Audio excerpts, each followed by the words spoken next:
सारा राज्य रे ड्राइवर महासंघर आंदोलन जारी रहिथिबा बेले मयूरभंज जिला उदलारे मध्य ड्राइवर मानकर आंदोलन देखिबाकु मिलिछि।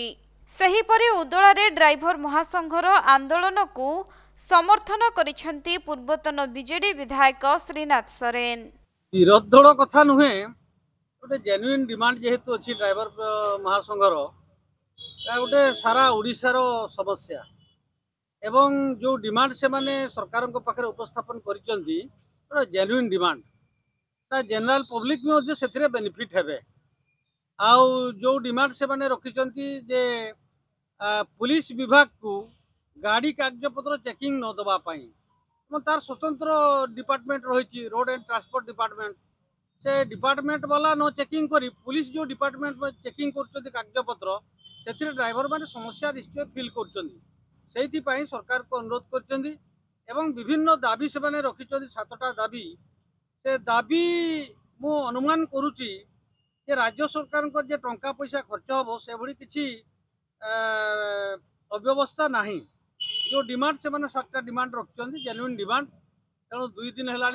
सारा ओडिशा बर्तमान बंद होती बहु प्रकार प्रभावित लोक मैंने होती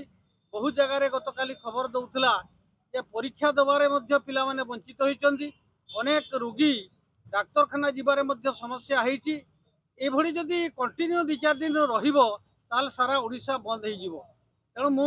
विरोध दल हिसाब रे नुहे मु जने जनसाधारण हिसाब रे राज्य सरकार को अनुरोध करुच्ची ड्राइवर महासंघ जो दाबी रखिंट से दाबी बाबद रे से सकारात्मक गोटे आलोचना करंतु एवं या को दाबी पूरण पाई से सुव्यवस्था करंतु। तेबे गत 8 तारिख पाखरु ड्राइवर माने आंदोलन को ओह्लाइबा परे अनेक यात्री असुविधार सम्मुखीन हेबा सहित राज्य सहित आमदानी और रप्तानी रे मध्य समस्या उपजुथबा देखिबाको मिलिछि। तेणु सरकार ए दिगरे दृष्टि देई समस्यार समाधान करिबा आवश्यक होई पड़िछि।